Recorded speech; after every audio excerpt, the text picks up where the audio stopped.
Welcome to the African History Network show. It is Sunday, June 5th, 2022, and we are live. I'm your host, Brother Michael Imhotep. On the African History Network show, we focus on educating, empowering, and inspiring people of African descent throughout the diaspora and around the world, because right now it's correct your own behavior. So on today's show, we're going to deal with, now we've been following this topic here for a number of months. We've talked about it here on the show. The California Reparations Taskforce, the California Reparations Taskforce, this past Wednesday, June 1st, released a comprehensive 500-page study that documents how the history of slavery in the state of California, but also racism, Jim Crow segregation, etc., how this has damaged and harmed African Americans over decades, but also African Americans across the country. Okay, and by members of the task force, it said that this is the most comprehensive study of this type dealing with systemic racism and how African Americans are being harmed.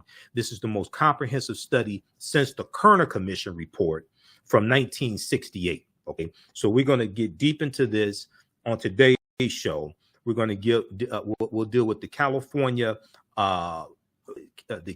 Reparations Task Force 500-page study documenting how slavery, racism, etc., has impacted nearly every aspect of Black life in America and is still being felt today. We'll talk about that. Also, we'll deal with the Kerner Commission Report. What was the Kerner Commission Report of 1968? Now, we talked about this here on this show before, the Kerner Commission Report, because we actually deal with real topics here, not a bunch of nonsensical gossip and things like this.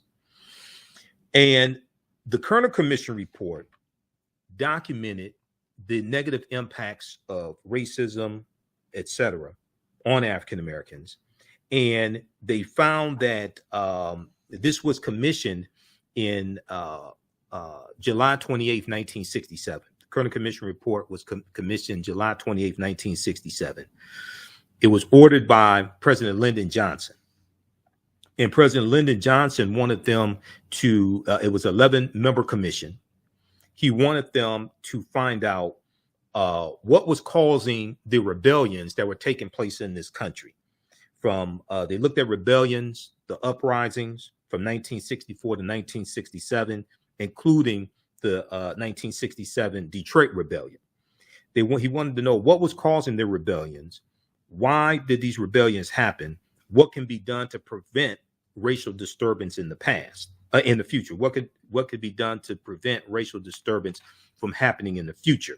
And the Kerner Commission surveyed 23 cities across the country where these rebellions were taking place. And what they found was that they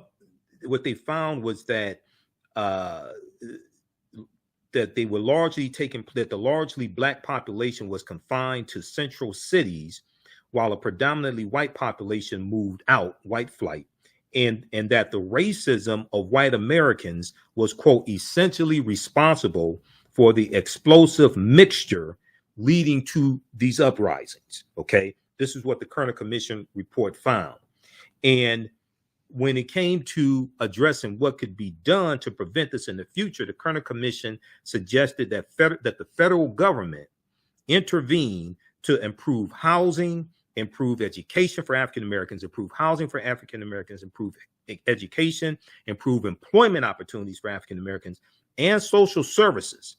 Also, the Kerner Commission Report recommended that the federal government dismantle discriminatory practices in education, employment, and the police force, okay, and criminal court systems.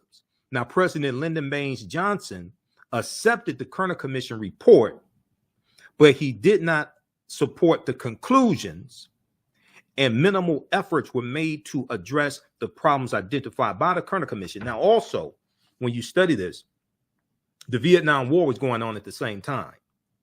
And the Vietnam War distracted a lot of the attention from the federal government, a lot of the federal government's attention, and it distracted a lot of media attention that would have been focused on the Kerner Commission Report, and it distracted, in the Vietnam War, distracted attention as well as away from the civil rights movement. Okay, so we'll talk some about the Kerner Commission Report and get into some of these details, because this past week the Kerner Commission Report was mentioned in relationship to the California Reparations Taskforce report as well. Okay, then I was on Roland Martin Unfiltered on Friday. Okay, and we talked about the job numbers that came out, and 390,000 jobs created also in the month of May. We talked about the jobs report, May 2022, and we talked about also the communication problem that the White House is having, when it comes to communicating the positive things that the Biden-Harris administration has done. Okay, so we'll talk about that also. All right, now we know that the Buffalo shooting suspect, Peyton Gendron, we know the Buffalo shooting suspect was charged with murder as a hate crime and domestic terrorism this past week. He was indicted on 25 charges. Okay, indicted on 25 charges. So we'll give you a breakdown of that as well. And I told you he was going to get more than one charge. The one charge was the initial charge. I told you more charges were coming. You had a lot of idiots out here saying, "Oh, he was only charged with one thing." You are a dumbass if you think that that's all he was going to get charged. Usually more charges follow. That's the initial charge. Okay. He was charged. He was indicted on 25 counts. Okay, we're going to break that down as well. And then also the documentary Heavy is the Crown from Director Amadeuz Christ. We've talked about that here on this show before. There's going to be a screening here in Detroit coming up. We'll give you some information about that. It's going to be at Nandy's Knowledge Cafe. Listen to the African History Network show right here on 910 AM, the Superstation Future Radio. I'm Michael Imhotep. We'll be back in a few minutes.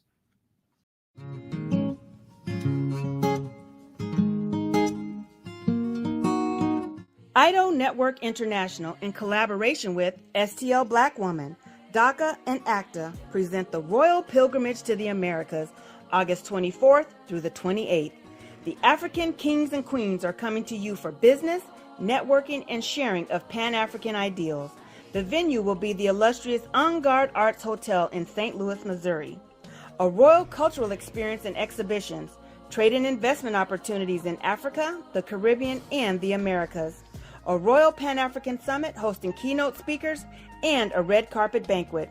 Come and witness an African royal coronation ceremony. Register at www.idonetwork.org to book your ticket to wine and dine with African royalty. Vendor opportunities available. Get face-to-face with the royals who own the land and resources for business. Contact DACA for deal room information at 602-730-4572.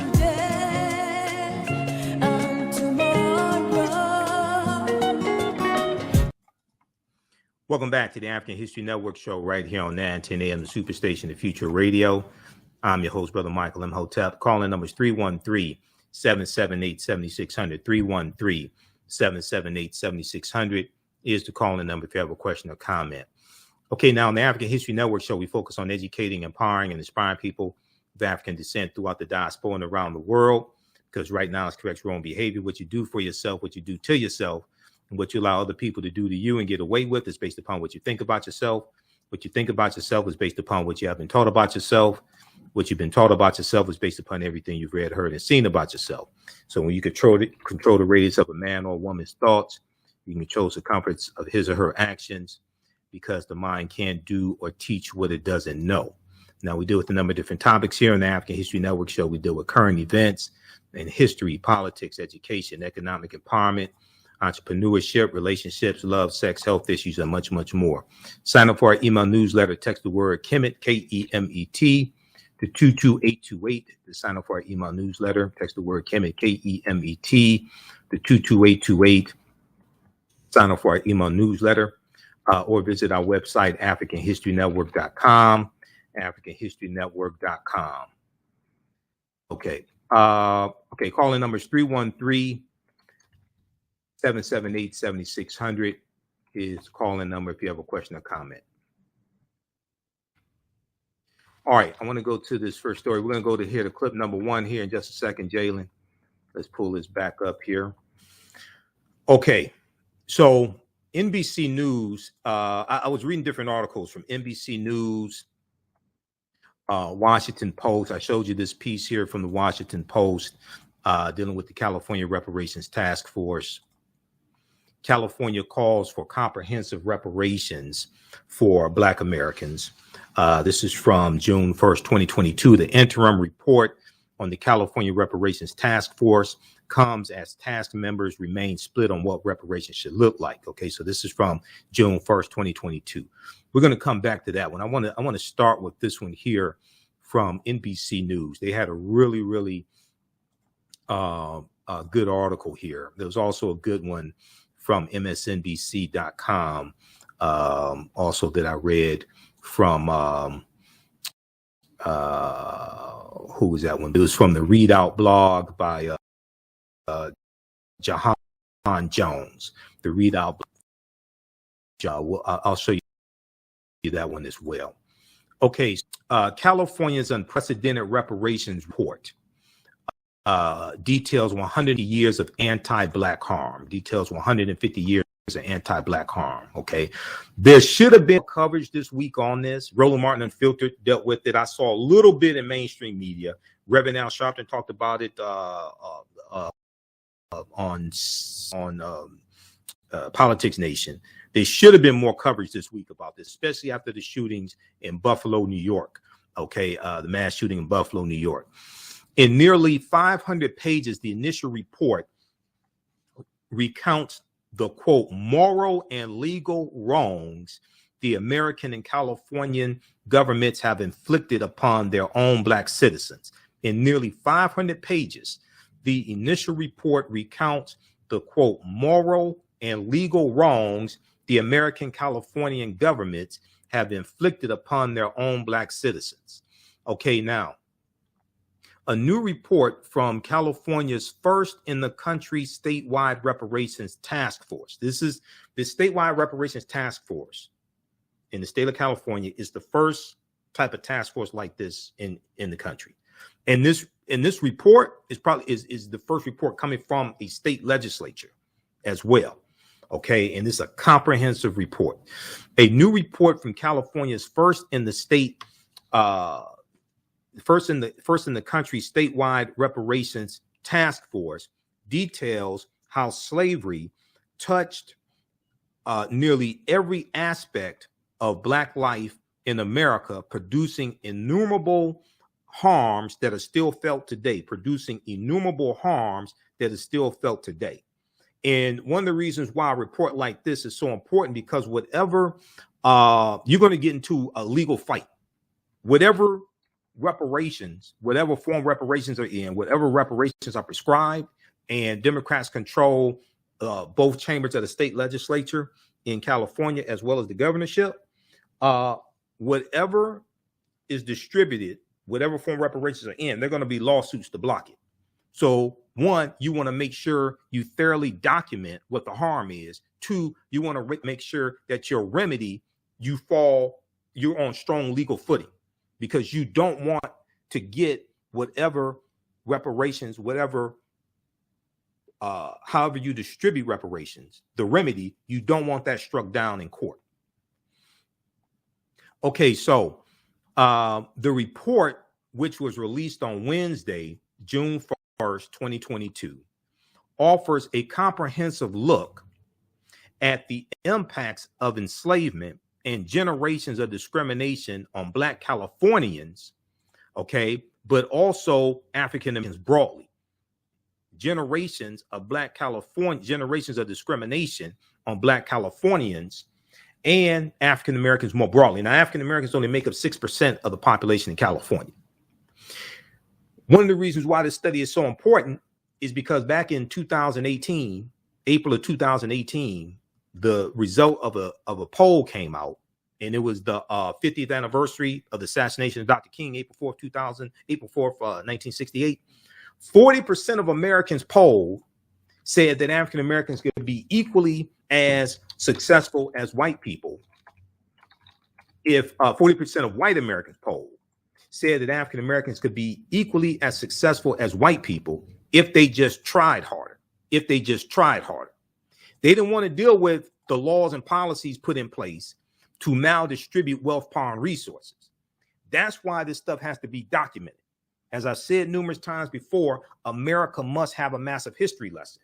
And when you prescribe the remedy, you have to thoroughly lay out what the problem is.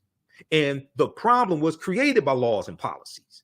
As 9:10 a.m. plays on the promo clip for this show, you hear me say it was laws and policies that put us in this predicament. It's going to be laws and policies that take us out of this predicament. This study from the California Reparations Taskforce thoroughly documents this. Read this article here from Newsweek.com, April 4th, 2018. This was the 50th anniversary of the assassination of Dr. King. 40% of whites think black people just need to try harder. Poll finds 40% of whites think that black people just need to try harder. Okay, now, this poll was done by YouGov, who was known for doing polls. Okay, YouGov asked a number of questions of what's called racial resentment, one of which centered on whether the respondent agreed with the statement, "It's really a matter of some people not trying hard enough." It's really a matter of some people not trying hard enough. It's really a matter of people not trying hard enough. If blacks would only try harder, they could be just as well off as whites. Okay, now this is what happens. And you're dealing with a dumbed down electorate. Americans in general, regardless of race, are very ignorant of history, ignorant of law, ignorant of the U.S. Constitution. This is the result of this. Overall, 35% of us agreed, 16% strongly, 19% somewhat with the statement, 28% neither agreed nor disagreed. Okay, so when you go read this full article, 40% of whites think black people just need to try harder. They ain't want to understand laws and policies, none of that stuff. Okay, now what they should do, these white people, these 40%, they should try harder to treat African Americans like human beings. They should try harder to level the playing field. They should try harder to remove the laws and policies that maldistribute wealth, power, and resources into the hands of the dominant white society. That's what they should do. Okay, now let's go back to this right here. This study finds that the damage, California Reparations Taskforce, the 500-page study, it finds that the damage to black communities is extensive and that a variety of intentionally crafted policy, judicial decisions, and racism by private actors has created a widespread exclusion of black people that has not been sufficiently addressed at any level of government. Now, for all the people out there who want to say, especially Republicans, who want to say that slavery's in the past, that was a long time ago, that has nothing to do with today, that's a lie. And the evidence here documents that that's a lie. It shows a direct correlation between racial disparities today and the conditions of African Americans and a legacy of decades of Jim Crow segregation, redlining, housing discrimination, educational discrimination, etc., and ties us directly to slavery. And this is what I've said needs to happen. You have to show the direct relationship. All of the former slaves died in the 1950s. All of the former slaves died in the 1950s. You got to deal with how what we're dealing with today is directly related to chattel slavery that ended 157 years ago, and then deal with the Civil War and the Reconstruction era and what happened after Reconstruction ended. This study finds that the damage to the African American community is extensive, and that a variety of intentionally crafted policy, judicial decisions, which deals with the courts, which deals with the judicial branch of the government, and racism by private actors has created a widespread exclusion of African Americans that has not been sufficiently addressed at any level of the government. Quote, almost 150 years of active, conscious federal, state, and local government action and neglect of duty have resulted in compounded harms that are unique to Black Americans, end quote. The authors of this study wrote in a draft reviewed by NBC News prior to its release. We're going to deal with all this on the other side of the break. You listen to the African History Network show. The call-in number is 313-778-7600. 313-778-7600 is the call-in number. You listen to the African History Network show. I'm Michael Imhotep. We'll be back in a few minutes.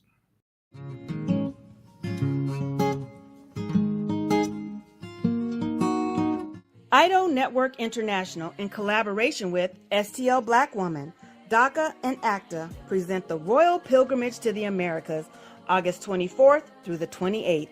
The African kings and queens are coming to you for business, networking, and sharing of Pan-African ideals. The venue will be the illustrious En Garde Arts Hotel in St. Louis, Missouri.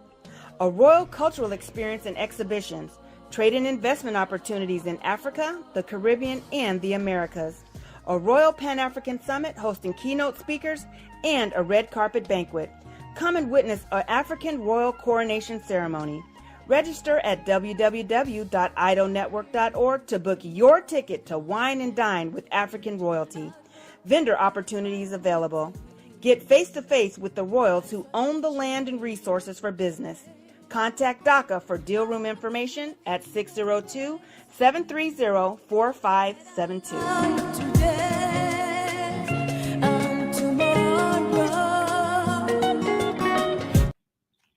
Number of different topics here on the African History Network show. We do with current events of history and much, much more. We're going to give you an update on what's going on. This is about self-preservation. We have to extinguish the fire of white supremacy to electrify consequences. Catch it all right here on 910 AM Superstation. All right. Great promo right there. Great promo reel right there for the show. It's 910 AM Superstation WFDF. Okay, so I want to welcome everybody back to the show. That was my first time hearing that one, I think. I want to welcome everybody back to the show. Calling number is 313-778-7600. If you have a question or comment, it's Sunday, June 5th, 2022, and we are live. Welcome to the African History Network show. Keep in mind, we're here just once a week now.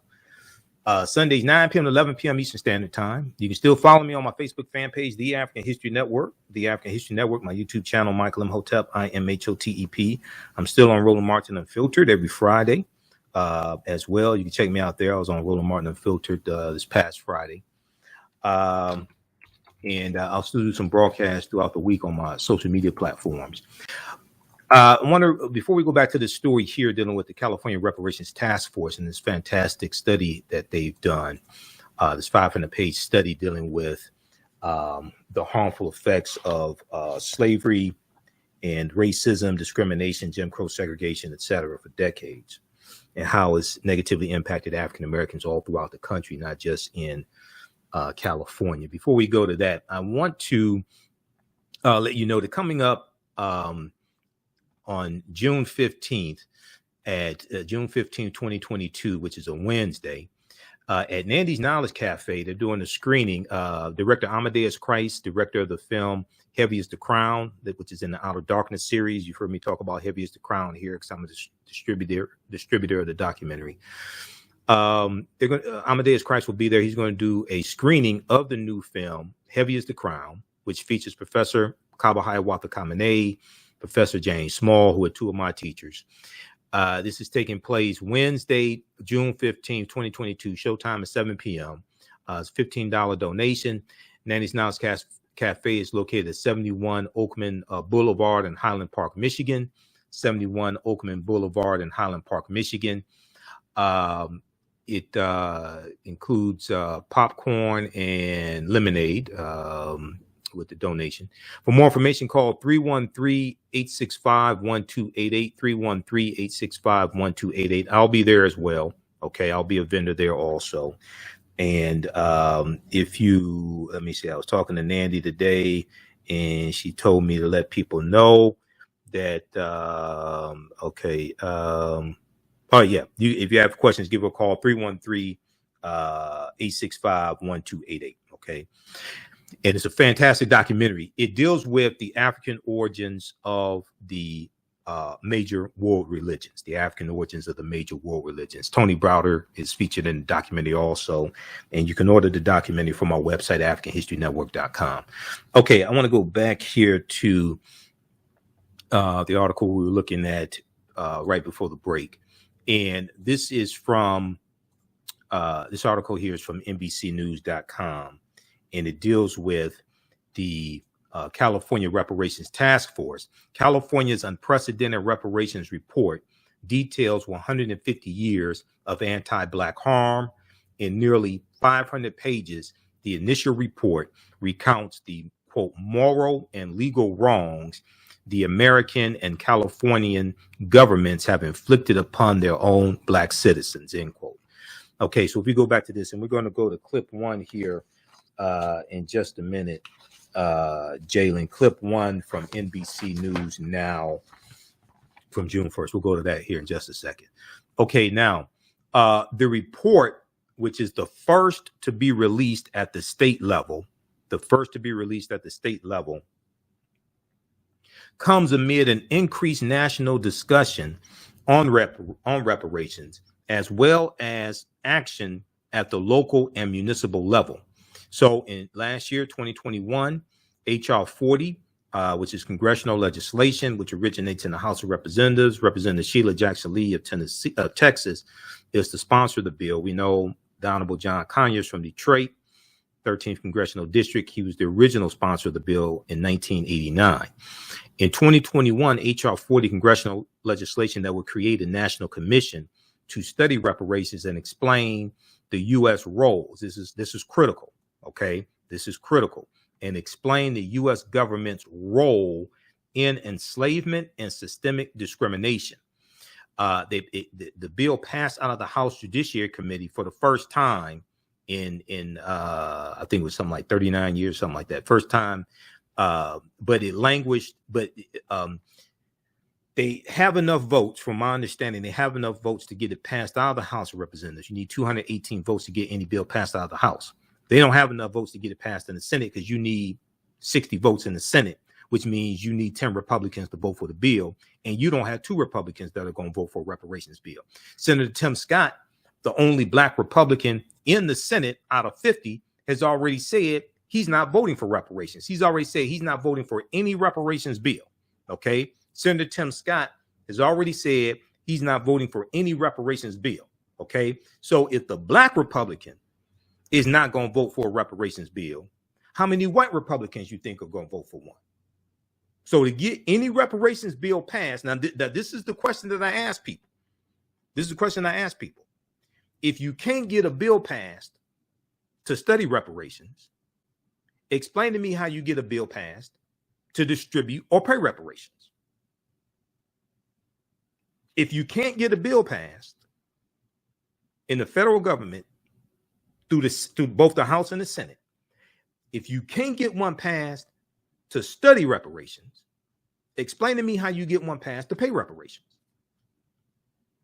You're going to have to vote more people in the office who support reparations, who support restitution, whatever you want to call it. I would take the name, I wouldn't call it reparations, because automatically it draws a lot of opposition. I would call it restitution, or not call it anything and just deal with the policies, which is really the best strategy.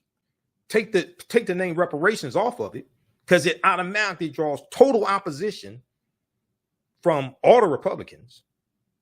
Some cases could be some moderate Democrats. I would take the name off, period, and just deal with the policies and show how the policies are beneficial for not just African Americans, but for everybody. Because when you lift up African Americans, what you do that's good, that helps us, is going to end up eventually helping everybody as well. And if you look at this study here, from Citigroup Bank, and we've talked about it before. It deals with how the U.S. economy has lost $16 trillion in 20 years because of racism, discrimination, targeting African Americans, the U.S. economy. It shows how this hurts everybody. So they didn't look at 157 years ago. They didn't look at 246 years of slavery. They just looked at 20 years from 2000 to 2022. Everybody should read this article here from CBS News, cbsnews.com. Came out September 23rd, 2020. I did a broadcast about it when it came out. Racism has cost the U.S. $16 trillion Citigroup fine, Citigroup Bank. Okay. America, in this study, they found that America could have $16 trillion rich, could be $16 trillion richer if not for inequities in education, housing, wages, and business investment between African Americans and white Americans over the past 20 years. Okay. Inequities that harmed African Americans. The U.S. economy could be $16 trillion richer if not for the inequities in education, housing, wages, and business investment.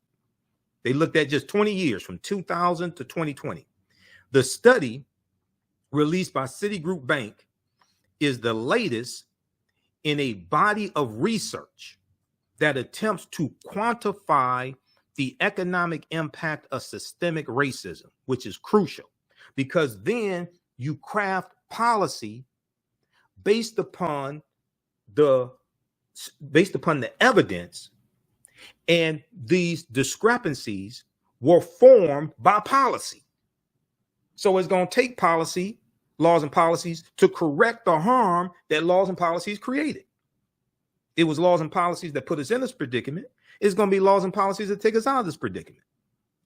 Citigroup Bank arrived at its $16 trillion figure after estimating that one, African American workers have lost $113 billion in potential wages over the past 2 decades because they could not get a college degree. African American workers have lost $113 billion in potential wages over the past 2 decades because they could not get a college degree.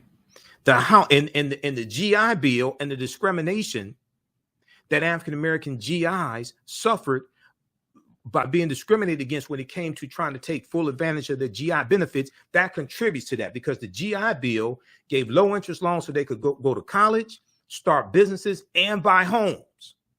And Representative Seth Moulton and Representative Jim Clyburn have a bill right now in the House of Representatives to try to address the harm and the discrimination that many of our grandparents or great-grandparents faced when they try to take full advantage of the GI Bill benefits. 2, the housing market lost $218 billion in sales because African-American applicants could not get home loans. We talked about housing discrimination here and redlining. And the federal government, the Department of Justice, is going after banks that continue to redline and also digital redlining as well, from banks that are only online and don't have physical banks, don't have brick and mortar banks. Thirdly, we're coming up on a break here. About $13 trillion in business revenue never flowed into the U.S. economy because African-American entrepreneurs could not get access to bank loans. We'll continue this on the other side of the break. Listen to the African History Network show. I'm Michael Imhotep. We'll be back in a few minutes. Jeanette Davis is a well-established author with 6 published books. Black Survival in White America from Past History to the Next Century was published in 1995, and it delves into the history of African Americans before slavery up to contemporary times. The Great Divide Between Blacks and Whites was released in 2008, and her autobiography, Black Just Like My Mama, was published in 2010. Soulful Journey, The Business of Beings, was released in December 2021, and her two latest books, Echoes from the Heart, Love Throws Poetry, and Master Being Human, were both published in January of 2022. Jeanette Davis' writings delve deeply into the psyche of Black people from ancient to contemporary times.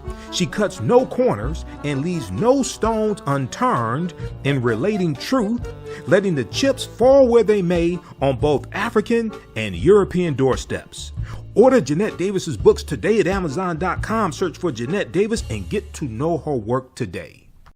The work that I do is larger than the fashion industry. It's larger than the art world. And I believe that I was born to bring newness into this world. I'm Kaima McIntyre. I'm 24 years old and I'm an artist. I create everything from paintings to jewelry design, metaphysical jewelry to be specific, and fashion design. The only reason why my prom dress went viral is because people needed it. Within a few days of going viral, Notori Naughton reached out to me and she's like, I saw your dress, can you make me a dress? I was equally as shocked to be asked by a celebrity to design their dress at the age of 17. That's just one person, and the list just continues to go on to Janet Jackson, to Tyra Banks. It really hits home. That means that the discussion is happening on the grounds in real time. A number of different topics here on the African History Network show to do with current events and history and much, much more. We're going to give you an update on what's going on. This is about self-preservation. We have to extinguish the fire of white supremacy. See, let's without consequences. Catch it all right here on 910 AM Superstation. Welcome back to the African History Network show right here on 910 AM the Superstation, the Future Radio.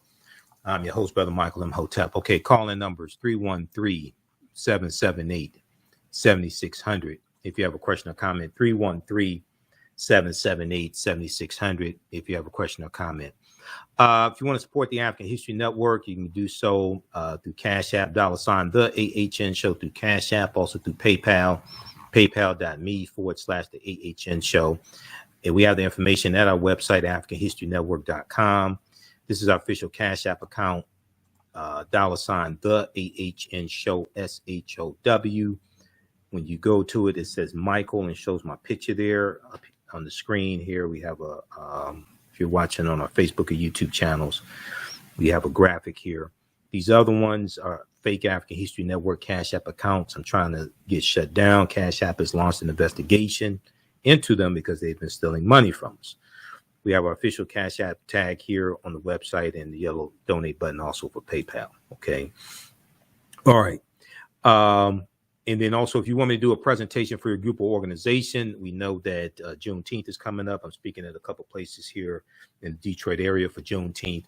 Email me at ahnshow@africanhistorynetwork.com, ahnshow@africanhistorynetwork.com. Email me, or you can call the African History Network at 313-462-0003, 313-462-0003. If you want me to do an in-person or virtual presentation, or if you want me to travel also, email us or call us, okay? I can respond very quickly to emails, ahnshow@africanhistorynetwork.com.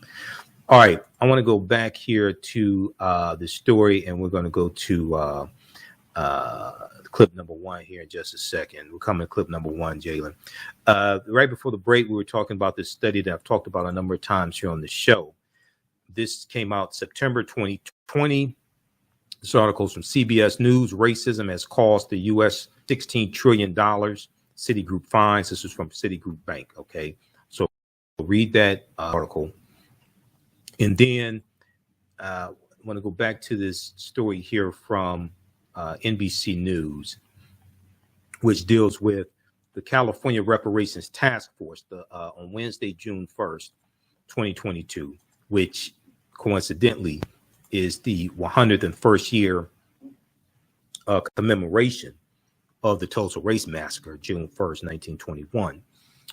June 1st, 2022, they released this 500-page study, California's Unprecedented Reparations Report.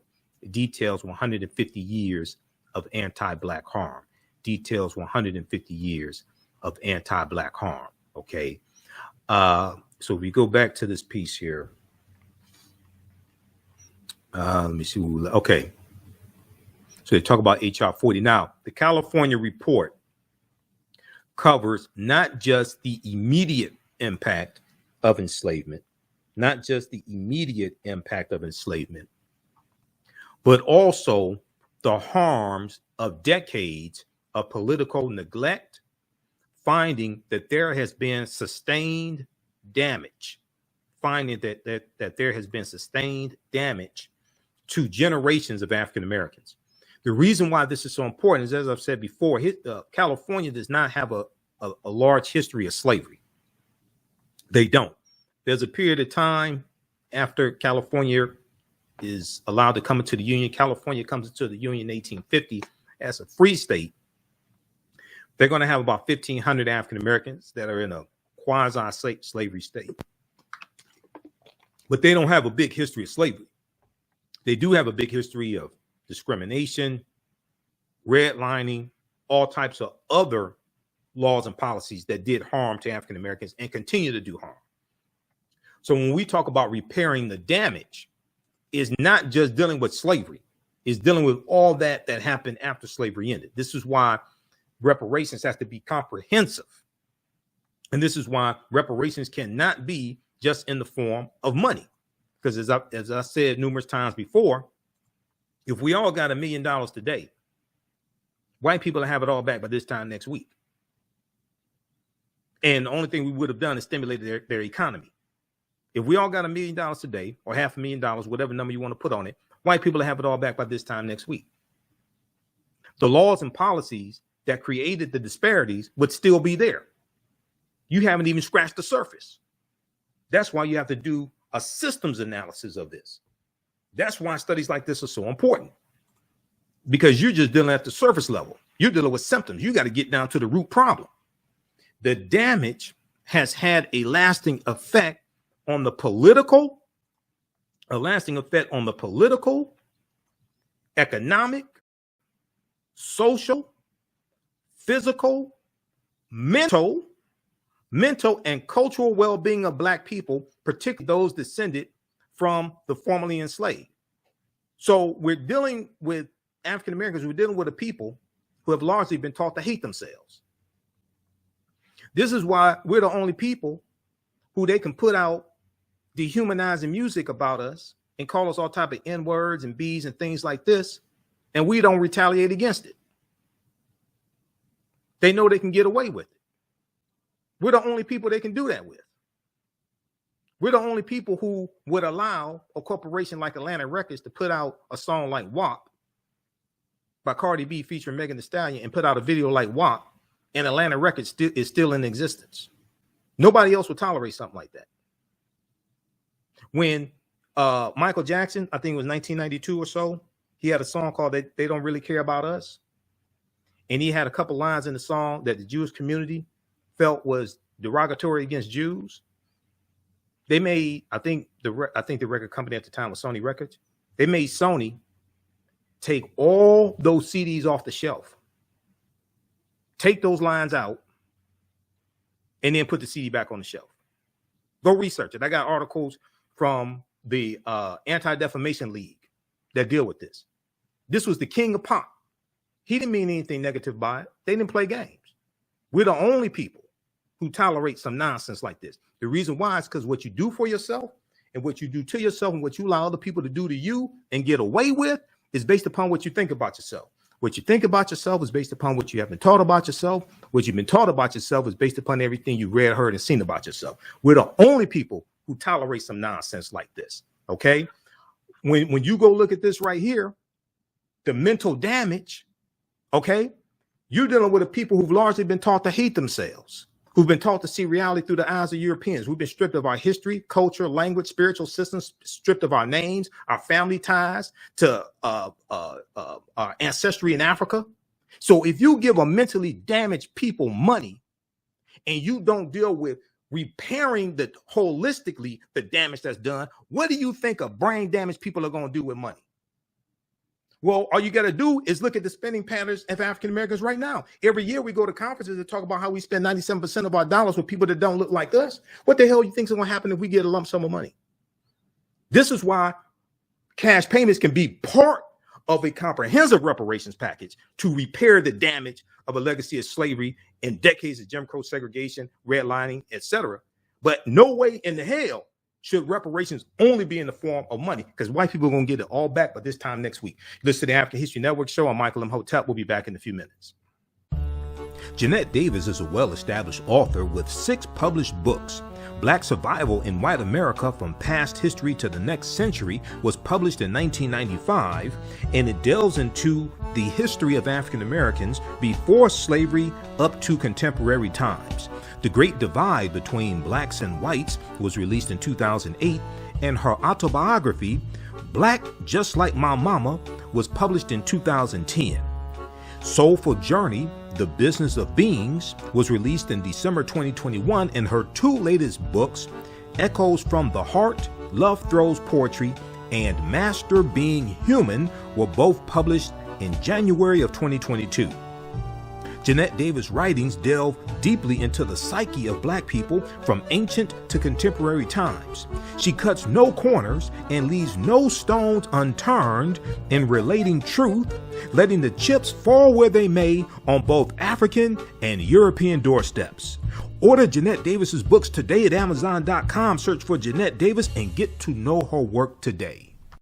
The work that I do is larger than the fashion industry. It's larger than the art world. And I believe that I was born to bring newness into this world. I'm Kaima McIntyre. I'm 24 years old and I'm an artist. I create everything from paintings to jewelry design, metaphysical jewelry to be specific, and fashion design. The only reason why my prom dress went viral is because people needed it. Within a few days of going viral, Notori Naughton reached out to me and she's like, I saw your dress, can you make me a dress? I was equally as shocked to be asked by a celebrity to design their dress at the age of 17. That's just one person, and the list just continues to go on to Janet Jackson, to Tyra Banks. It really hits home. That means that the discussion is happening on the grounds in real time. Welcome back to the African History Network show right here on 910 AM Superstation, the Future Radio. We're in our second hour. Keep in mind, we're on Sundays, 9 p.m. to 11 p.m. Eastern Standard Time. This article here, we're dealing with this topic. This article came out March 30th, 2022. We've talked about it here a number of times here on the show. California Task Force votes to offer reparations only to descendants of enslaved people, only to descendants of enslaved people. This was a 5-4 decision. The decision came after weeks of debate about whether all Black Californians should receive reparations. The reason why they had to do it for those who are actually descendants of formerly enslaved African people, as opposed to all African Americans or people of African descent in the state of California, is because there's a law in California that bans race-based policies, that bans discrimination from certain policies, discrimination against different racial groups, things like this from policies. It bans race-based policies. So they're doing it based upon lineage. And you're going to have to be able to trace your ancestry to an African-American who arrived in California prior to 1900, okay? Prior to 1900. You see, to the United States, not just California, to the United States. In a closely watched decision, the state's Reparations Taskforce voted to move forward with, keep in mind, this was March 2022, to move forward with compensation for African-American descendants of enslaved people and descendants of freed Black people living in the United States prior or before the 19th century. So before the year 1900. If your ancestors came here to this country in 1902, you're going to be out of luck. And guess what? If we ever get reparations from the federal government, it's going to be based upon lineage as well. Okay, why is this? Why is this? Okay, well, I'm so glad you asked that question. The reason why is because of law. Okay, how many people know that the 1964 Voting Rights Act makes it illegal to discriminate based upon race in federally funded programs? 1964 Civil Rights Act is Title VI. It's at archives.gov, which is the U.S. National Archives. I encourage people to actually read the 1964 Civil Rights Act.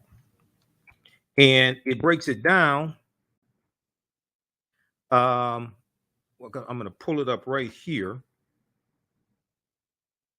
It's Title VI. I want to show it to you because it's important to understand law, because we don't understand history, law. I mean, like I said, Americans are very ignorant of history, law, things like this, but especially African Americans. That's why a lot of these social media, black social media pimps that have a disinformation campaign, that's why a lot of them are so successful, because we don't understand a lot of this. Okay, if we look at Title VI, non-discrimination in federally funded programs. This is at archives.gov, the U.S. National Archives, the 1964 Civil Rights Act. Title VI, non-discrimination in federally assisted programs. Section 601, Section 601. I'm blowing this up on the screen. I want the people with even bad eyes to be able to read this. Let's go back to this. Title VI, Section 601. Non-discrimination in fairly funded programs. Okay. Here's what it says. No person in the United States shall, on the ground of race, color, or national origin, be excluded from participating in, be denied the benefit of, or be subjected to discrimination under any program or activity receiving federal financial assistance. Okay, now, state of California has a similar law. This is why you can't have race-based programs. This is why you can't have programs just for black people. This is why you can't have programs just for African Americans. This is why it makes no sense to me when you got people putting out black agendas saying they want race-based programs and something only for black people, which means, one, you didn't understand law. You don't understand law. Two, you haven't read the 1964 Civil Rights Act. Three, you didn't even consult with attorneys to make sure what you're proposing is legal. You didn't even consult with attorneys to make sure what you're proposing is legally sound, especially attorneys who have experience crafting legislation. You didn't consult with them, because if you did, they would have told you what you're proposing is illegal. It's not going to happen. So you're selling crack pipe dreams. Who has explained this to you? All those watching, all those who's going to listen on the podcast, who has explained this to you? I've talked about this before, right here on this show. When I was on a committee to write an executive order for the city of Detroit, because I've had experience writing public policy for a major city. When I was on the committee to write an executive order for the city of Detroit, for the mayor's office, the committee was headed up by the mayor's corporate counsel, who's a lawyer. In our first session, it took us 13 months to finally get the executive order done. It took us longer than we thought. We went through different revisions. There were different problems we went through.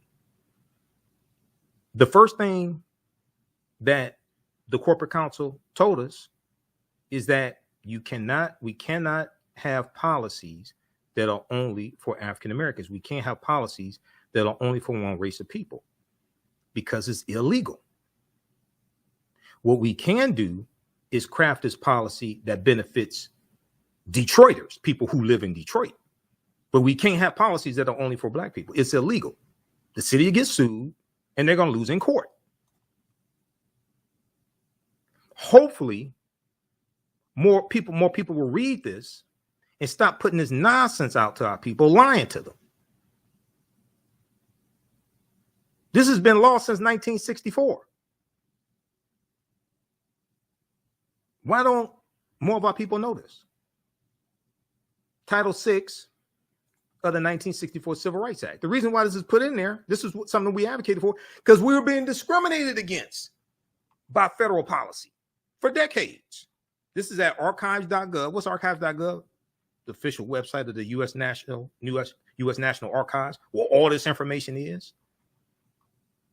These federal bills, U.S. Constitution, Declaration of Independence, all this stuff. Archives.gov. Free website. All right. I want to go to this clip here, clip number 1. This is from NBC News, June 1st, 2022. California Reparations Report details 150 years of moral and legal wrongs. Let's go to clip 1, please, Jalen. California making the most significant step in American history toward granting its African-American descendants of slaves reparations. It's substantiating the claim for reparations for the African-American or American freedmen community on the municipal, state, and federal level. On Wednesday afternoon, the state government releasing the report of a task force formed by the state legislature to study the history of slavery, the state sponsorship of it, and its costs on Californians today. We made the historic decision to affirm what we called lineage-based eligibility. So what that means is the community of eligibility will comprise of African Americans who are descendants of free and enslaved Black people who were living in the United States prior to 1900. The group proposing that the state now offer reparations for direct descendants of slaves now living in California, but also, for instance, individuals outside of California whose ancestors were harmed by the state's policies. In 1852, the report says there were approximately 1,500 enslaved African Americans in California. The task force is also recommending restitution for Black individuals whose ancestors were forced by the government out of their homes for government projects like highway construction, but also for consequences reaped by generations of government-complicit racism involving housing, employment, and educational discrimination. We pay for what we want to. We paid for wars. We paid for redevelopment of communities. And I think that we're capable. The question is, do we have the will? Do we have the moral fiber? This is the most extensive government commission report on America's Black population in more than 50 years, since President Lyndon Johnson's 1968 Kerner Commission. California Governor Gavin Newsom backed the creation of this California task force in 2020. The group will now spend the next year proposing the mechanisms in which reparations would be extended.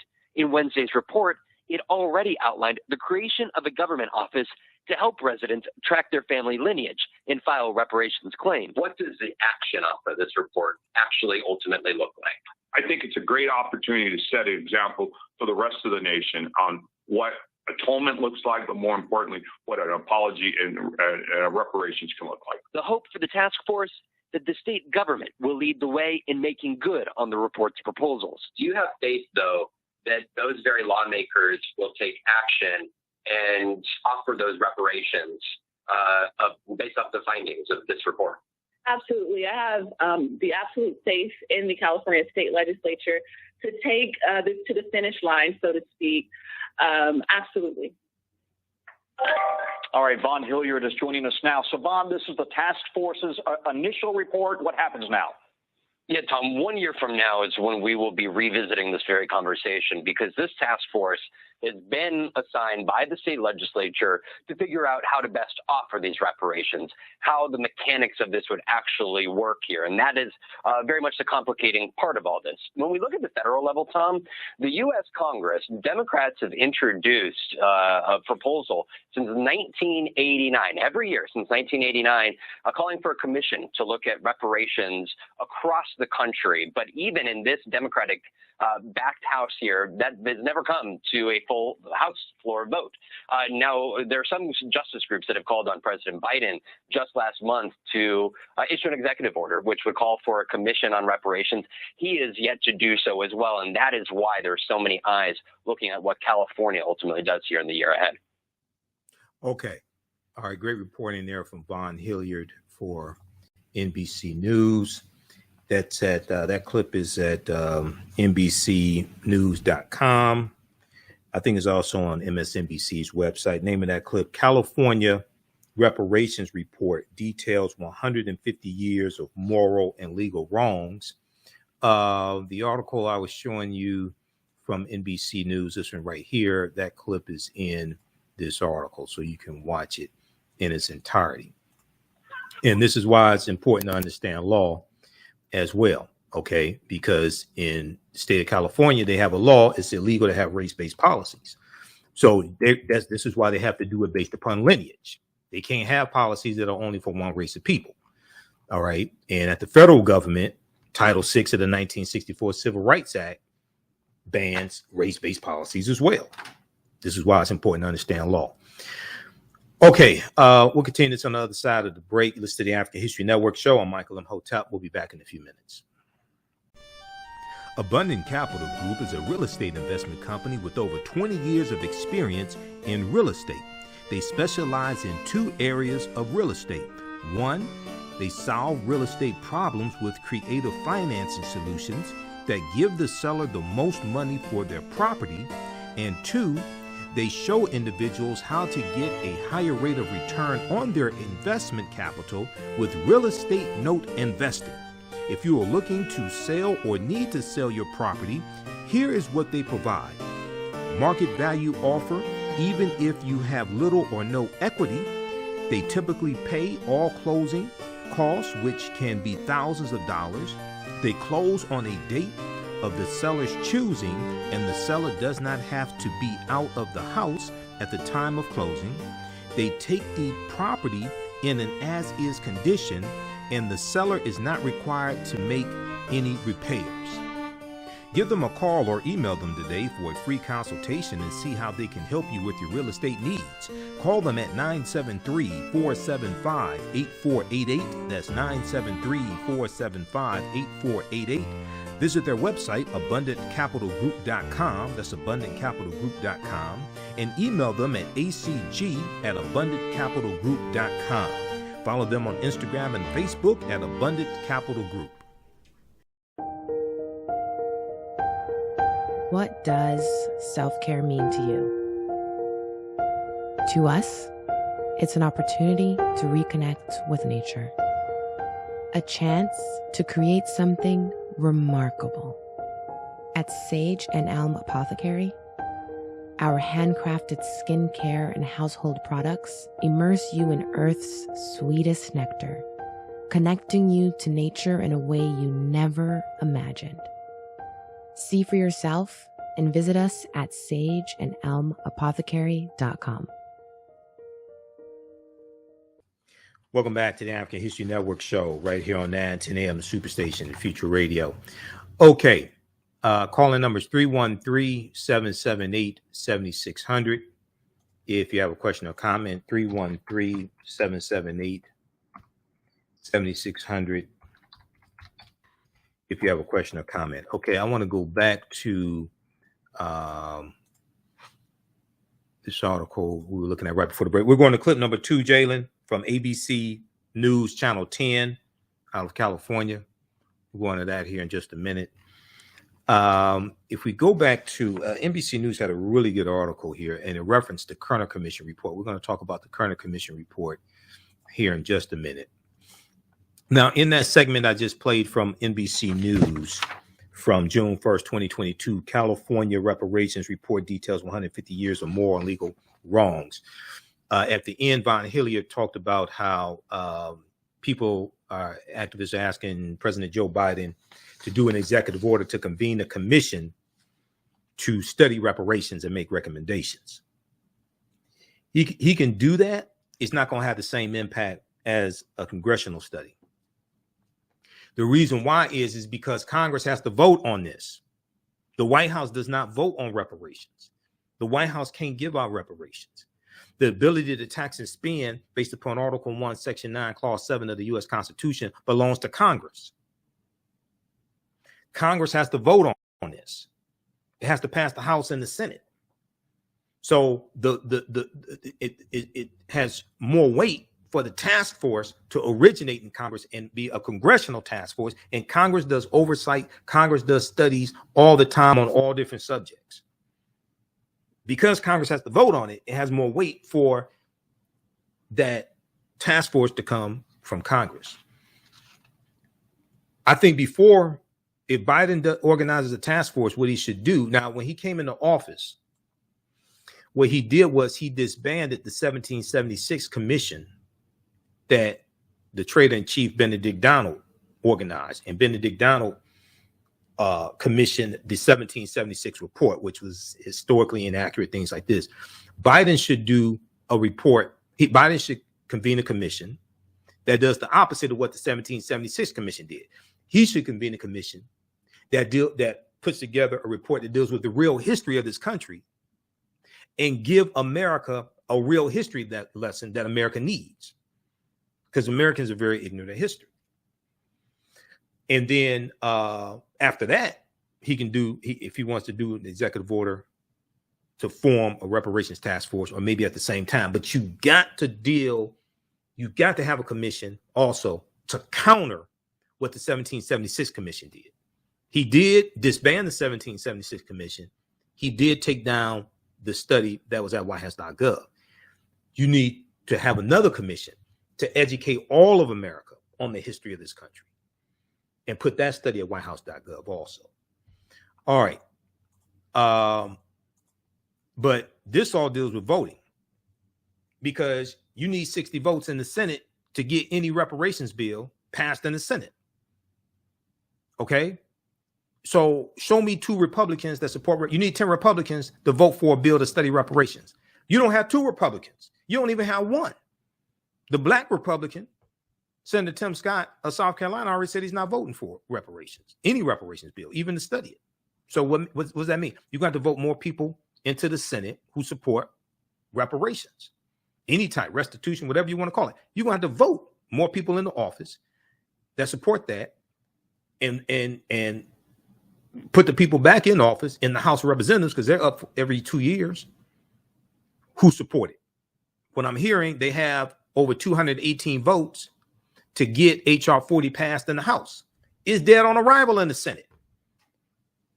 So we have to understand long-term strategy to get bills passed out of the House and out of the Senate to get it to the president's desk to sign into law. Getting the bill passed in the House of Representatives is just getting to the 50-yard line. You have to get the bill. You have to go another 50 yards and get into the end zone. Okay. If you go back to this, we're going to go to clip 2 in just a second here. I want to go back to this article here before we come up on another break. Okay, so if we go back to this piece here, now Camila Moore is the chairwoman of this commission, and she was also in the clip that you heard that I just played from NBC News. She's an attorney, people. She's an attorney. Okay, also. Roland Martin has interviewed her on Roland Martin Unfiltered. Camila Moore said every state has some history in the African-American community. Every state has some history of harm in the African-American community. Every state has some history in the harm of the African-American community, said Camila Moore, a Los Angeles-based attorney and reparations justice scholar, who chairs the California's Reparations Taskforce. The 9-member task force, which a state law created in 2020, so you got the task force through voting, is a state law that created the task force. It was laws and policies to put us in this predicament. It's going to be laws and policies to get us out of this predicament. You can have all the economic empowerment you want. I'm all for economic empowerment. My degree is in business administration. I understand this better than most people. Government and policies shape the economy that your economic empowerment operates within. Government and policies shape the economy that your Black-owned business depends upon to survive. And it's not going to be economic empowerment alone that gets us out of this predicament, because it was laws and policies that put us in this predicament.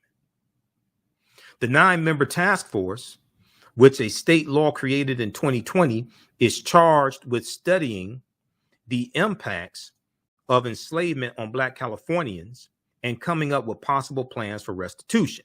Now, here's a picture of the 11-member Kerner Commission. Okay, Senator Edward Brooks was on he was an African-American Republican senator. He was on the Kerner Commission also. This was convened July 28th, 1967, with President Lyndon Johnson. This picture here is from July 31st, 1967. Okay, it was commissioned July 28th, 1967. This picture here is from the first meeting of the National Advisory Commission on Civil Disorders, also called the Kerner Commission. This is the first meeting at the White House. Okay, now this interim report coming from the California Reparations Taskforce. This interim report, produced by the civil rights arm of the California Department of Justice, with input from the task force, includes testimony from experts like Dr. Greg Carr. I'm going to play a clip of Dr. Greg Carr here in just a minute, who's chair of the Afro-American Studies Department at Howard University. Includes testimony from experts and public meetings of the task force, as well as a comprehensive review of media articles, academic papers, and historical documents. Members of the task force argue that the report is the most comprehensive look at structural barriers African Americans face since the 1968 Kerner Commission report. Okay, members of the task force argue that the report, this 500-page report, is the most comprehensive look at structural barriers African Americans face since the 1968 Kerner Commission report. A second report from the California Task Force detailing specific reparations proposals and who should be eligible for the remedies for the repairing of the damage is expected next year in 2023. Okay, I want to go to this next clip here. This is from ABC Channel 10. California Reparations Task Force, money not the only solution. Okay, and you're going to hear from assemblymen here who's talking about this bill. Let's go to clip 2, please. The California Reparations Taskforce released its groundbreaking report today, detailing the ongoing harms Black Americans have suffered as a result of slavery and its lingering effects to this day. ABC 10's Becca Habegger is walking us through this 500-page report and why task force members say it's an important step forward. When you read what has been done in California against African Americans, it's unbelievably eye-opening. Democratic Assemblymember Reginald Byron Jones Sawyer Sr. is one of 9 members of the California Reparations Task Force. Established 2020 when state lawmakers passed AB 3121, the task force is the first statewide effort in the nation to examine the long-lasting impacts of slavery and how to make amends. We really do need to look at some of the laws that were in place that restricted African Americans to live certain places, that restricted who you could marry. You could not marry out of your race here in California. And so the vestiges of slavery that may have started in the South and the East Coast still permeated in California society. For a year now, the task force has met almost monthly, discussing different topics each time, like gentrification and homelessness, racism in banking, discrimination in the tech sector, and at the start of it all, slavery, with testimony from invited speakers, including doctors, professors, civil rights leaders, and activists, as well as comments from the public. The result is this newly released 500-page report. This is really about harm to descendants of slaves, so that we can then go back and say, what do we need to reverse those harms. Harms, for example, like despite California entering the Union in 1850 as a free state, its early state government supported slavery. Some scholars estimate that up to 1,500 enslaved African Americans lived in California in 1852. California did not allow black men to vote until 1879. The state also passed many of the voter suppression laws that were used in the South. California prohibited individuals convicted of felonies from voting, added a poll tax, and put in place a literacy test. The report also has some preliminary recommendations for reparations, although a final report due a year from now will detail the steps they'd like state lawmakers to take. Just giving the community money is not the solution. You have to give them other things to make sure they make their community whole. Okay, we're going to continue this on the other side of the break. This is what I'm trying to explain all the cut the check people who don't understand history, policy, law. Just giving money ain't going to solve it. You have to repair the damage. You have to analyze the damage done. That's why studies like this are so important. Okay, we're going to continue this on the other side of the break. Listen to the African History Network show. I'm Michael Imhotep. We'll be back in a few minutes. Abundant Capital Group is a real estate investment company with over 20 years of experience in real estate. They specialize in two areas of real estate. One, they solve real estate problems with creative financing solutions that give the seller the most money for their property. And two, they show individuals how to get a higher rate of return on their investment capital with real estate note investing. If you are looking to sell or need to sell your property, here is what they provide. Market value offer, even if you have little or no equity. They typically pay all closing costs, which can be thousands of dollars. They close on a date of the seller's choosing, and the seller does not have to be out of the house at the time of closing. They take the property in an as-is condition, and the seller is not required to make any repairs. Give them a call or email them today for a free consultation and see how they can help you with your real estate needs. Call them at 973-475-8488. That's 973-475-8488. Visit their website, abundantcapitalgroup.com. That's abundantcapitalgroup.com. And email them at acg@abundantcapitalgroup.com. Follow them on Instagram and Facebook at Abundant Capital Group. iRedify is a Black-owned digital platform that showcases Black and Brown cultures and people. The books on the platform are written by African American authors, Afro-Caribbean authors, African authors, and so much more. Kids 14 and under can read ebooks, listen to audiobooks, and complete learning activities. Kids can even write in the books digitally. Get unlimited access to everything on the platform for only $8.99 a month at iRedify.com. Sign up for your membership today. Give you an update on what's going on. This is about self-preservation. We have to extinguish the fire of white supremacy. See, let's just have consequences. Catch it all right here on 910 AM Superstation. All right, welcome back to the African History Network show right here on 910 AM Superstation, Future Radio. There's a good call number 313-778-7600, 313-778-7600 is a call-in number if you have a question or comment. For some reason, people think Americans understand U.S. history. No, they don't. And historians will tell you this, okay? Not only that, we don't understand the U.S. Constitution. There's a good segment, there's a good article, and there's a segment from CBS News from January 19th, 2021. We've dealt with it here on this show before. I encourage everybody to go read this article and watch the video in it. Most Americans don't know what's in the Constitution. A crisis of civic education. This is January 19th, 2021. This is about 2 weeks after the January 6th, 2021 insurrection.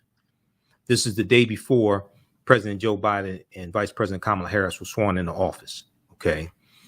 Watch the video in here and go read this article. Just as Americans don't understand the Constitution, they don't understand history. And a lot of them don't understand how all this is connected to laws and policies and connected to what's taking place right now. This is how this game could be ran on people.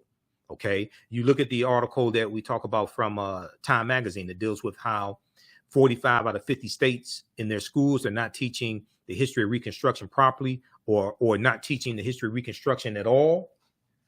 And most of these students won't get an education on Reconstruction until they get to college, but most of them are not going to go to college for various reasons. This article here talks about how the inauguration process is detailed in the 20th Amendment to the U.S. Constitution. The impeachment of a president is in Article 1 of the U.S. Constitution. Article 1 deals with the powers. There's 7 articles to the U.S. Constitution, 27 amendments. Article 1 deals with the powers of Congress. Article 2 deals with the power of the presidency. The inauguration process is detailed in the 20th Amendment to the U.S. Constitution. The impeachment of a president is described in Article 1, Section 2 and 3, Article 1, Sections 2 and 3. And the 2020 election results were certified by the states and counted by Congress in accordance with Article 2 and the 12th Amendment of the U.S. Constitution, 12th Amendment of 1803. And the Electoral College certifies the presidential election votes on the first Sunday following the second Wednesday in December. The first Sunday following the second Wednesday in December. So, but for all its wisdom, the Constitution has a problem. Most Americans don't know what's in it. Republicans and Democrats both say they're protecting the Constitution. Benedict Donald, President Trump, referenced the Constitution no fewer than 16 times ahead of the Capitol riots this month, January 2021, when this article came out, urging supporters to fight a supposedly unconstitutional election. The election was constitutional. The insurrectionists that breached the U.S. Capitol building interrupted a constitutionally mandated joint session of Congress to certify the presidential election results. Jeffrey Rosen, CBS News constitutional law expert, told CBS this morning, he said, we are living in unprecedented times. Now, the Constitution is a 7,500 word blueprint for America, establishing our national government, basic rights, and a process for addressing our problems, at least in theory. Quote, the Constitution provides as many questions and answers, and it provides a forum or a platform for civil dialogue and debate so we can peacefully resolve those questions, he said. He's also president of the National Constitution Center. Okay, now there's no doubt that we are in a crisis of civic education. There's no doubt we are in a crisis of civic education. The framers knew that the consequences of constitutional ignorance and being guided by passion rather than reason were armed mobs. Rather than reason were armed mobs. Well, we just saw that they were right about that, he replied. The Constitution outlines that every immigrant to this country has to pass a civics test to become a naturalized citizen. You might assume Americans by birth might do at least as well as Americans by choice, but that wasn't always the case. CBS News decided to use some basic questions from that very exam to ask people just how much they knew and get a sense of just how deep a crisis the country is in. This also is tied to a lack of understanding of history and lack of understanding of the history of slavery, the legacy of slavery, things like this. This is why you need these studies. People that don't think you need these studies haven't studied this history. And you don't understand how dumbed down of an electorate and a citizenry we're dealing with. Read this article here from CBS News. Okay, now I want to go to this. Because we had time before the break. I want to go back to clip number 2 finish the rest of clip number 2. This is from ABC Channel 10. This clip is from June 1st, 2022. California Reparations Taskforce, money not the only solution. Let's go back to this clip, please, Jalen. You have to give them other things to make sure they make their community whole. This is better education, access to capital, being able to close the earnings gap. Task force members call this the most comprehensive report of its kind since 1968, when President Lyndon B. Johnson commissioned a study on the root causes of urban riots and civil unrest happening at the time. The so-called Kerner Commission Report famously stated, "This is our basic conclusion. Our nation is moving toward two societies, one black, one white, separate and unequal." That was 54 years ago, and the words remain just as relevant today, say members of the California Reparations Task Force. There have been things that have gone on in America that have stifled, impeded, or stopped African Americans from really realizing our full potential. The task force hopes this new report will spark conversations on the state level, be a model for other states, and even inspire federal lawmakers. It's not all about money. It's about generational change for all African Americans. Now, the task force voted in March to limit restitution to descendants of enslaved Black people. As for next steps, the report is going to state lawmakers for their review. Now, the final report is due next year. You can read today's report or a shorter summary with key findings. We have links to both at abc10.com. All right. You see this app? Great. Okay, pause right there. Thank you. Great reporting from abc10.com. And also read this article here from March 2022 from New York Times. California task force votes to offer reparations only to descendants of enslaved people. That's because in California, they have a law that bans race-based policies. You can't have laws or policies for only one race of people in the state of California. Same thing exists at the federal level because of Title VI of the 1964 Civil Rights Act. Non-discrimination in federally assisted programs, section 601 of the 1964 Civil Rights Act, as we talked about earlier in the show. Okay, so read that as well. This is why it's important to study law, to understand law. If you're going to craft policies and deal with policies and say we want this and we want that, and stop listening to these people just putting this nonsense out here, pimping our people. Once again, this is 1964 Civil Rights Act. This is at archives.gov. Archives.gov, official website of the U.S. National Archives. Title VI, non-discrimination in federally assisted programs, section 601. No person in the United States shall, on the ground of race, color, or national origin, be excluded from participation in, be denied the benefits of, or be subjected to discrimination under any program or activity receiving federal financial assistance.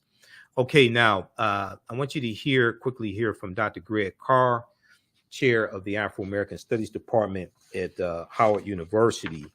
I want to go to clip 3 here, Jalen. This is from Roland Martin Unfiltered from Thursday, June 2nd, 2022. Let's go to this clip, please. Who you think you're going to be dealing with to try to get it? Right. Like, literally. I don't know about y'all. I ain't heard one Republican say, I'm down reparations.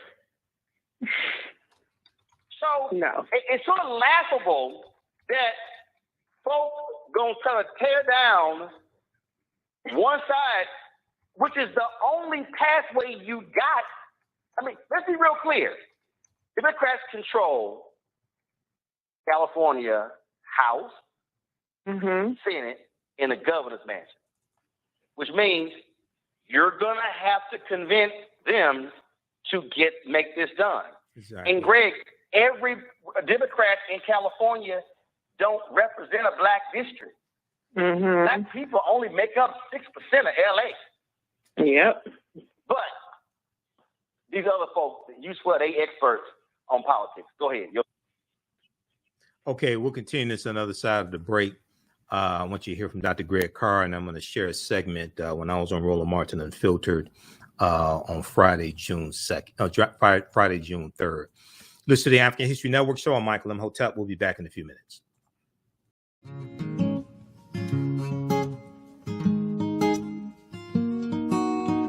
IDO Network International, in collaboration with STL Black Woman, DACA, and ACTA, present the Royal Pilgrimage to the Americas, August 24th through the 28th. The African kings and queens are coming to you for business, networking, and sharing of Pan-African ideals. The venue will be the illustrious En Garde Arts Hotel in St. Louis, Missouri.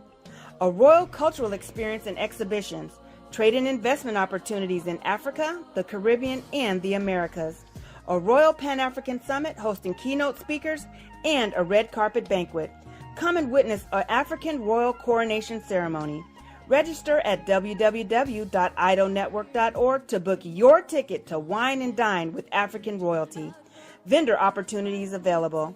Get face-to-face with the royals who own the land and resources for business. Contact DACA for deal room information at 602-730-4572.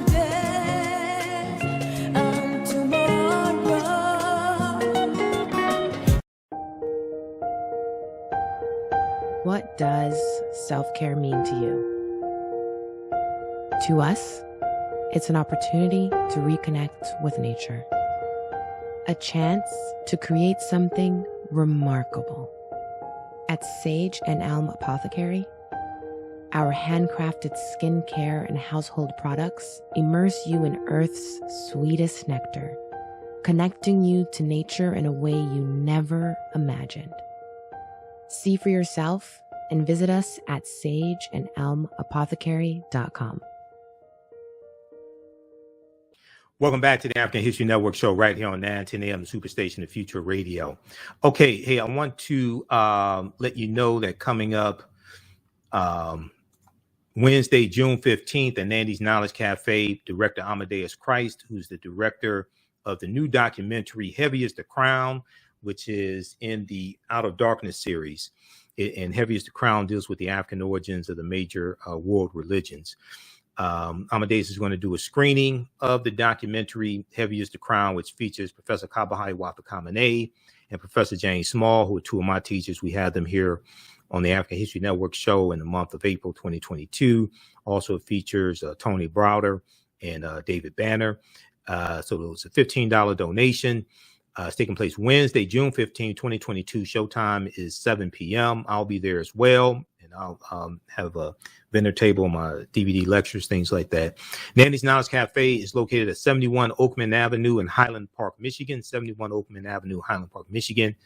You get popcorn and lemonade with the donation as well. For more information, call 313-865-1288. 313-865-1288. We'll also have this at our website, AfricanHistoryNetwork.com. Next Sunday, on our Sunday, June 12th show, our guest is going to be Director Amadeuz Christ to talk about this documentary and talk about the screening as well. Okay, let's go back quickly here to a couple minutes of this clip here from Roland Martin Unfiltered. And Dr. Greg Carr and Roland were talking about the California Reparations Taskforce in a 500-page study. This is from June 2nd, 2022. Let's go back to a couple more minutes of this, Jalen. Your thoughts? No, I'll just keep this quick. I'm very torn by this report. I haven't read all the 500 pages, but I've read most of them. It only came out yesterday after all, so I had a chance. But I'm very torn about this. There's very little new in the report. We've seen these kind of reports before. Our frat brother, Paul Robeson, in 1951, we charged genocide. The form there was the United Nations. That's a whole other conversation. But I was concerned, first of all, that the entire document was drafted and written and edited by lawyers and law clerks and members of the AG office in California, that the supporting contributors were all law clerks or lawyers in the AG's department, that the expert commentators, the expert contributors rather, there were four, I think 4 or 6 of them, Sandy Darity and Kirsten Mullen, his partner, were at the heart of this, which is why the deeply flawed logic of the structure of the report was just alarming to me. This is intellectual warfare. You might only get one shot at this. what we see is the litany of abuses. They did a decent job at that, although reading through the footnotes, I was very concerned about who they didn't include. This is when you put your best foot forward, and the cherry picking, and I don't blame the staff because they don't know black scholarship. So I know why you picked certain people and left everybody else out. I was concerned, if I'll end with this, the chapter on economic kind of harm. Yeah, Sandy Dare, these footnotes were all through that. I see what he's doing. You try to model this up so you can get at H.R. 40, the federal legislation. And here's where the concern comes in. And here's where, if you're going to get this through, it's going to be an issue. Everything in just about all of those chapters applies to anybody black. So at the end of the executive summary, section 15, they proposed setting up something called the California African American Freedmen Affairs Agency to help people trace their lineage. Lineage is going to be the hill that fractures this whole thing. People who came from the Caribbean, who suffered the afterlives of enslavement that are shot through your entire document. How are you going to exclude people in all of those categories who suffer because they're black? Now, I get the class thing. I get that there are differences. I get it better than you do. Trust me on that. But the point is this. You cannot make a political coalition when you start with who you're going to lead out of it. And it's going to be a whole bunch of white people show up with better records than you do saying, give me my reparations in whatever form it is. And I think that hill that I'm waiting to see what comes up next in this next part of the report. But Roland, I should end on a positive note. I said it was going back. Let me just say this. This is a step forward. I'm not innocent like black people. What I'm saying is we got to be smarter than that. We come from a tradition of much better intellectual work than this. So I'm saying, yes, we got to fight. But damn it, they passed a damn ballot initiative in California that doesn't allow you to use race in a remedy. So you're just going to accept that? I'm with you, Reese. Now you got to get out and pass a new ballot initiative to take that off because they're hiding behind interpretation of the law to try to exclude black people. And that's something that, I'm torn. The best I can do now is just be quiet. Well, Greg, you had this one person who got people in the chat section going. Pause it right there. Jalen, stop the clip. Pause it. Thank you. All right. Now, we're going to go to clip 3. This is from June 3rd, 2022. I was on Roland Martin Unfiltered. But it's very important people understand. You got white people who have African slave ancestry also because of intermixing, either forced intermixing or by choice, whatever it is, really don't matter at this point. You got white people who have better records than we do because of slavery, and we, a lot of us don't have the records, and they gonna qualify for reparations too. Nobody wants to talk about that. I want to go to this clip here. Friday, when I was on Roland Martin Unfiltered, we talked about the jobs report and the lack of communication from the White House on the positive things that the Biden-Harris administration has done. Let's go to this clip, Jalen. But the point that I'm making here, Michael, that is still, it's confusing to me. When you're able to say, hey, folks, and to me, it has to be repeated over and over again. Hey, this is what the price of gas was in January before Putin went into Ukraine. Gas has gone up $1.40. Now, the reality is Biden can't stop that. Congress can't stop that. And I think part of this problem is that we have a bunch of simple Simons in this country who somehow don't understand that we literally are living in a global economy. And what the hell happens on the other side of the world has a direct impact on price of gasoline in the United States. Well, you're absolutely correct. The European Union, it just came out 8.1% inflation year over year.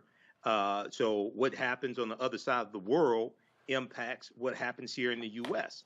So, yes, Biden and the White House, they need to have town hall meetings. They need to communicate the message over and over and over again. Also, they really need to hire some social media experts who can break this information down, disseminate this information to people who don't follow this on a daily basis, to Generation Z, to millennials, etc. They have good numbers, just like, I think week before last, because we went on last Friday for Memorial Day. Week before last, I talked about this 19-page document at whitehouse.gov that breaks down how the Biden-Harris administration policies are helping the African-American community. You would think that they would have that like on the front page of whitehouse.gov. Okay, I know about it because I research things like that.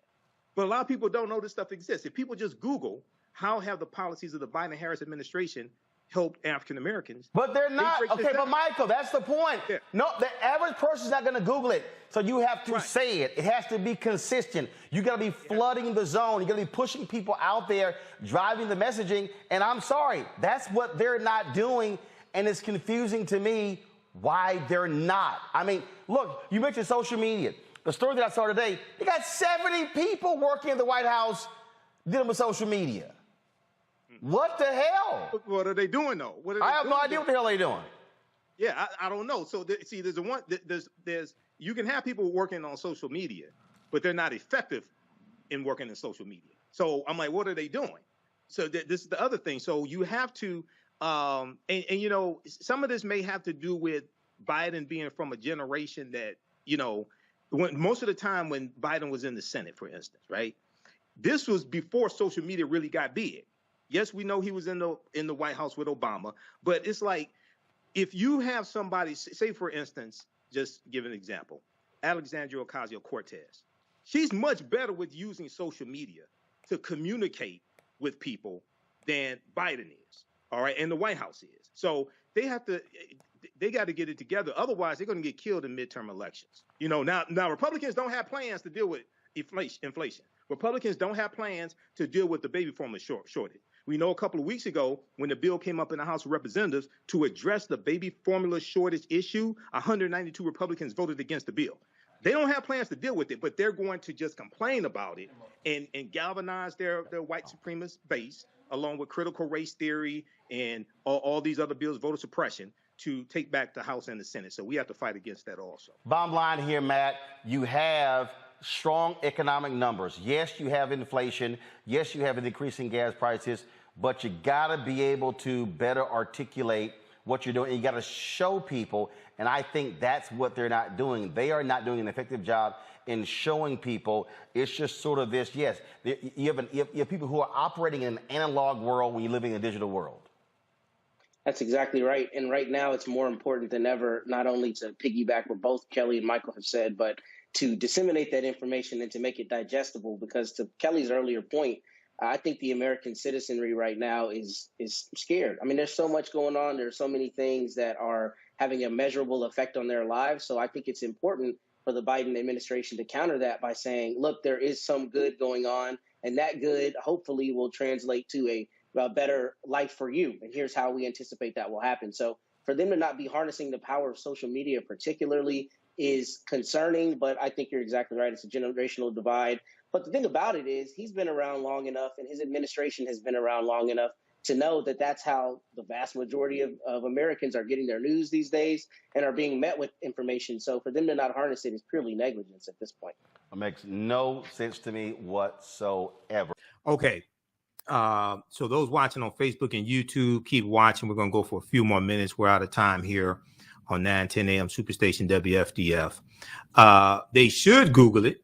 Okay, they should Google it because they Google everything else. They'll Google what's going on with Cardi B and Offset or Megan Thee Stallion or Will and Jada or any of this other superfluous nonsense. They'll Google that. They should Google this as well. How have the policies of the Biden-Harris administration help the African-American community? A 19-page document is going to come up that's at whitehouse.gov. We'll talk about this. We're going to go for a few more minutes.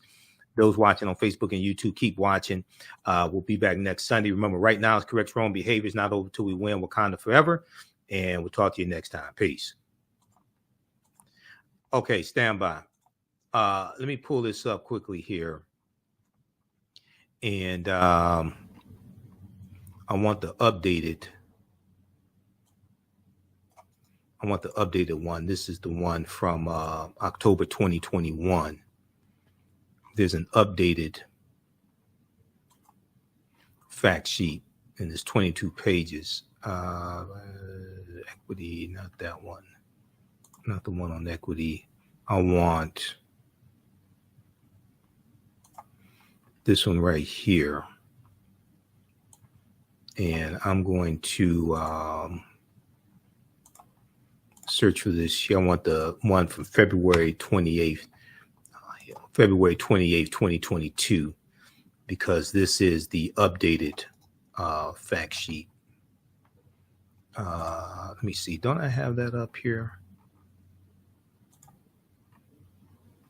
Okay, this is it right here. This is at whitehouse.gov.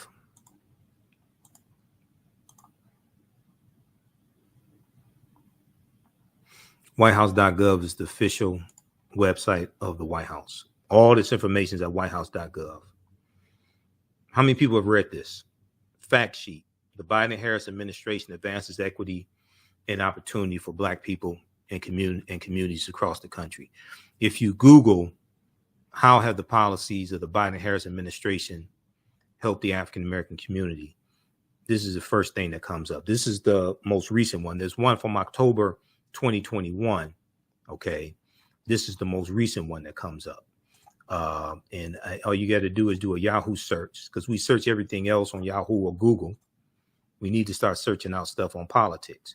If you Google, how have the policies of the Biden-Harris administration helped Black people, this comes up right here, this fact sheet.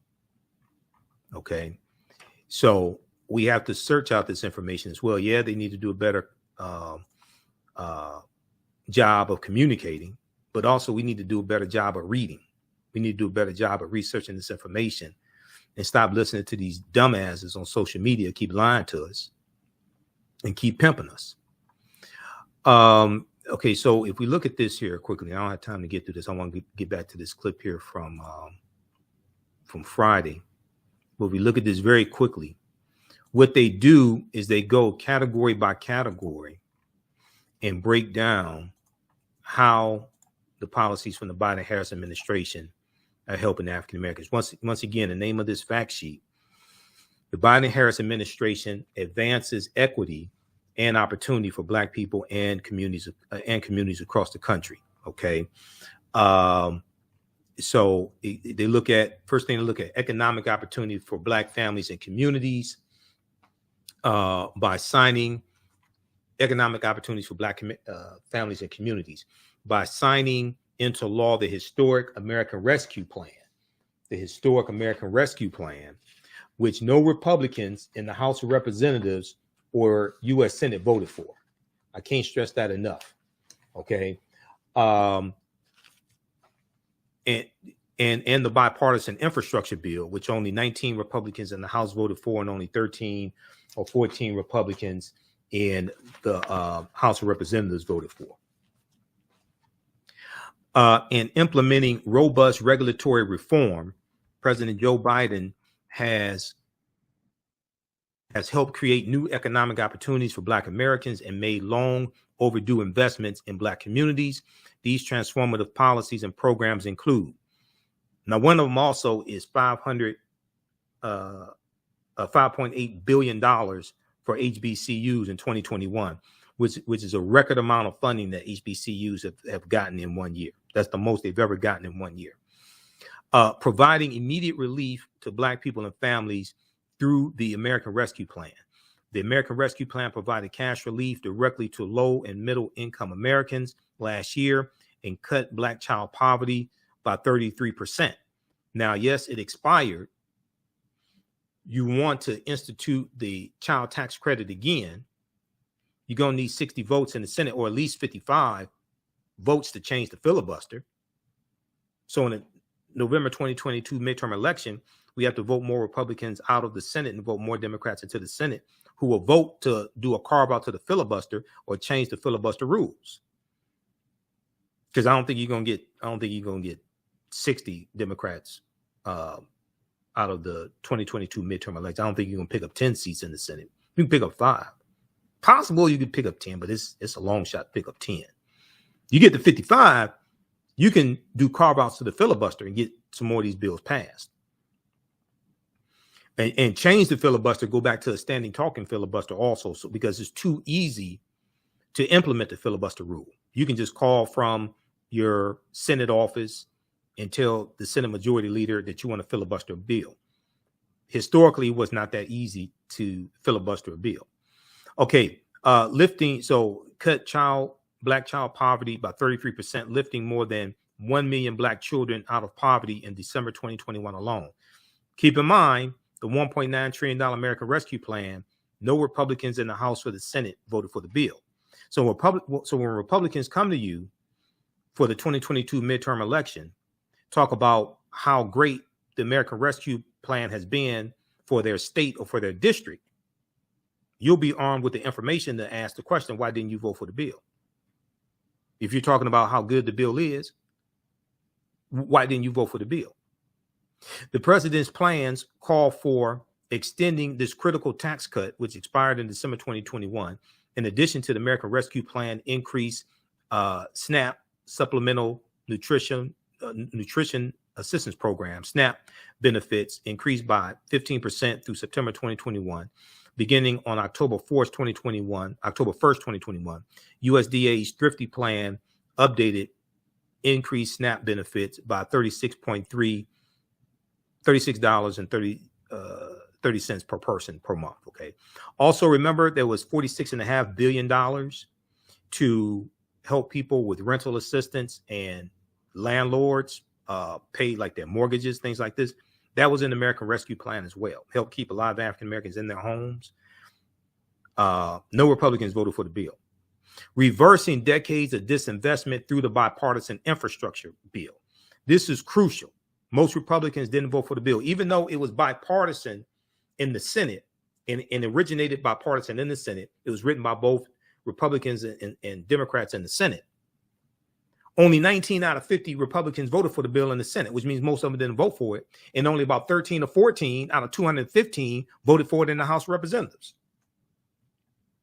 For years, politicians have talked about investing in our national infrastructure, but up until now, they have failed to follow through. The lack of investment has fallen most heavily on Black and other communities of color.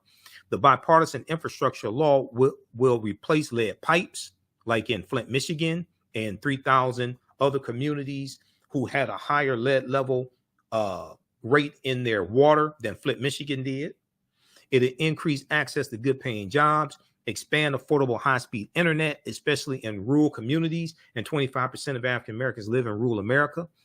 It'll increase reliable public transportation, clean drinking water. It'll reconnect Black neighborhoods divided by legacy highway infrastructure, like the Buffalo East Side community where the Tops market is, where the shooting took place, the Buffalo, New York shooting.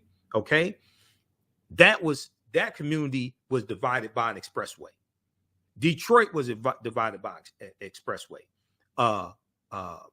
Black Bottom, where I-375 runs through, was wiped out because of an expressway, because of the U.S. Interstate Highway Acts in 1952 and 56. Part of the infrastructure bill is going to start to address that harm that's been done to these communities, especially the African American community. Now, a lot of Republicans want to either not acknowledge the harm that was done, or they want to say that was a long time ago. What does that have to do with today? And most of them didn't vote for this bill. Reconnect Black neighborhoods divided by legacy highway infrastructure and others to finally, and other resources to finally give Black communities a fair shot at the American dream. Then they deal with the bipartisan infrastructure law permanently authorizes the MBDA, Minority Business Development Agency, for the first time since its inception, and elevates the agency head to the position of undersecretary, granting the expanded power to support Black and other minority-owned businesses. The president's plans would supercharge MBDA by funding it at $1.6 billion through 2029. They deal with the EPA, Environmental Protection Agency, announced it would allocate $2.9 billion in the bipartisan infrastructure law to states, tribes, and territories for lead service line replacement in 2022. The 2022 allocation is okay. Let me go through the rest of this. Bipartisan infrastructure bill delivers the largest investment in tackling legacy pollution in American history. African Americans disproportionately live in areas that have higher levels of pollution in American history by cleaning up Superfund and brownfield sites.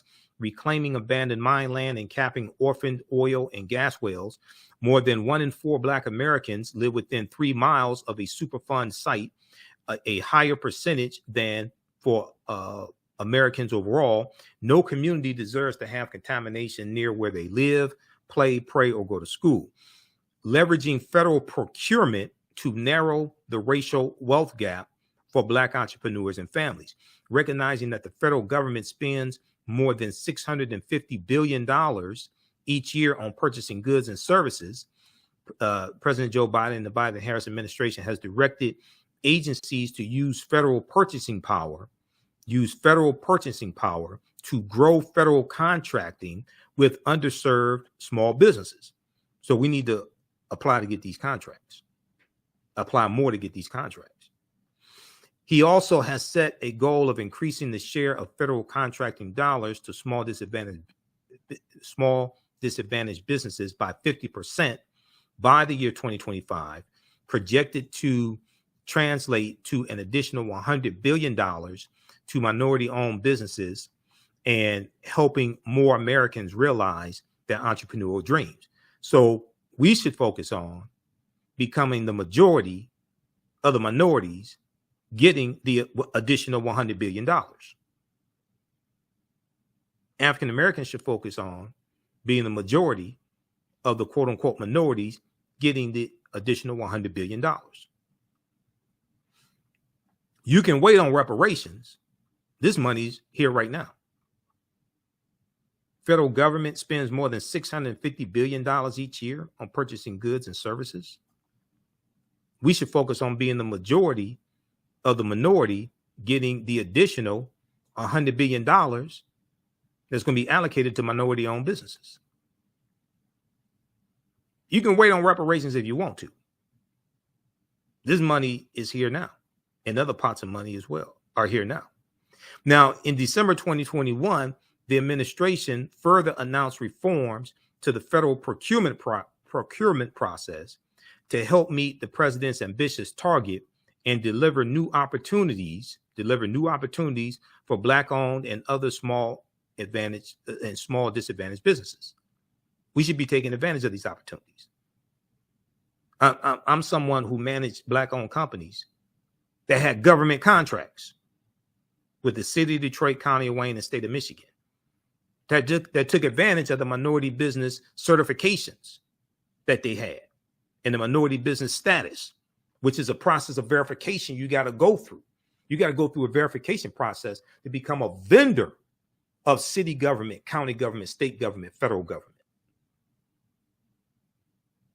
So I've been through that process, and we had to go through the recertification process to maintain our county, for the County of Wayne, which is the county that Detroit is in, for our small business and minority business status.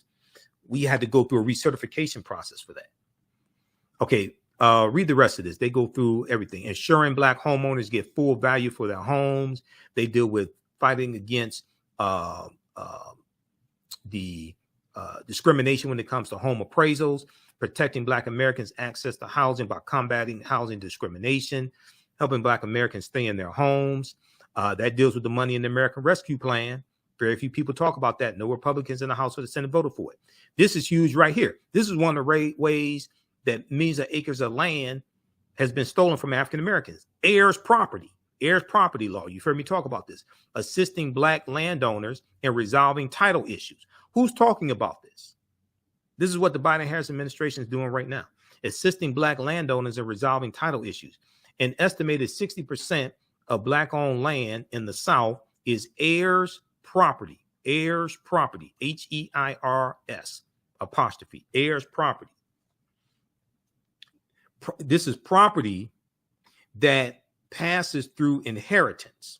Property that passes through inheritance without a will. And that, as a result, has historically rendered owners ineligible for U.S. Department of Agriculture